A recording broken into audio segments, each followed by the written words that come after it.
She was standing on my doorstep when I opened the door. No warning, no call, just her, hair undone, eyes swollen, hands shaking like they didn't belong to her anymore. For a moment, I thought my painkillers were messing with me. Phantom memories, residual anesthesia. The brain likes to lie when it's tired. But this wasn't a hallucination. She looked smaller, folded inward, like something had finally caved. "I didn't know where else to go," she whispered. And I said nothing. 3 months earlier, she had known exactly where to go. She chose it. Loud music, warm lights, old memories with a man who once loved her before I ever existed, while I lay on a hospital bed, cut open, trust stitched shut with dissolvable thread.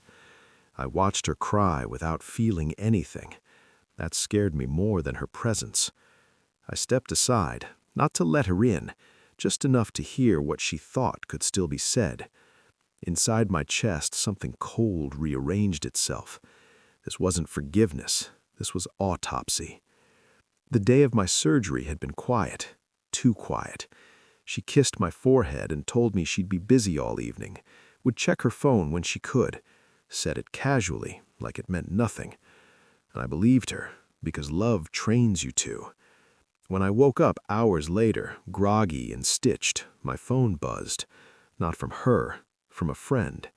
A photo. Dim lights, a crowded bar, her laugh frozen mid-frame, and beside her, him, her high school lover, the one she said was ancient history, the name I wasn't supposed to remember. I stared at the image until it stopped looking real. She texted an hour later. "It's a necessary reunion." Necessary, like oxygen, like anesthesia. I didn't respond. I didn't accuse. I lay there, staring at the ceiling, listening to the machines keep me alive while something else quietly flatlined. When she came home the next day, she was glowing, guilt-free. She talked fast, too fast. I nodded, asked about the bar, about him. She didn't look at me when she answered. That's when I knew. Not what had happened, but that something had. I became very calm after that. Calm is useful. Calm lets you see patterns. I healed slowly, watched quietly. She started guarding her phone like it was a second pulse. Notifications silenced, screen turned down, password changed. I said nothing. I requested phone records under the guise of a billing issue. Dates lined up too neatly to ignore. Long calls, late hours, always when I slept. I checked social media. Old comments resurfaced. Likes exchanged like Morse code. Inside jokes disguised as nostalgia. Still, I waited. I needed more than suspicion. I needed proof that wouldn't beg for interpretation. So I hired someone. It felt surreal, signing a contract while still limping, choosing logic over emotion. The report came back thin at first, then thicker. Photos, receipts, a hotel reservation under his name, 2 nights. One of them was the night my stitches bled through the bandage. I didn't confront her. I planned. I canceled vendors, quietly, returned the ring while she was at work, packed her things into boxes without disturbing the dust patterns. When she came home, everything was done.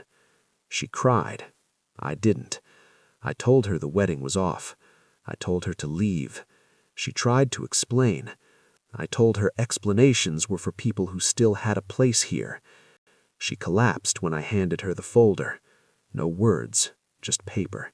Photos sliding onto the floor like confessions. She sobbed like she was drowning, reached for me like muscle memory could undo choice. I didn't think it would go that far. I nodded. That's usually how it goes. She said my name like it was a spell. I felt nothing. I had already mourned her. In a hospital bed, under fluorescent lights.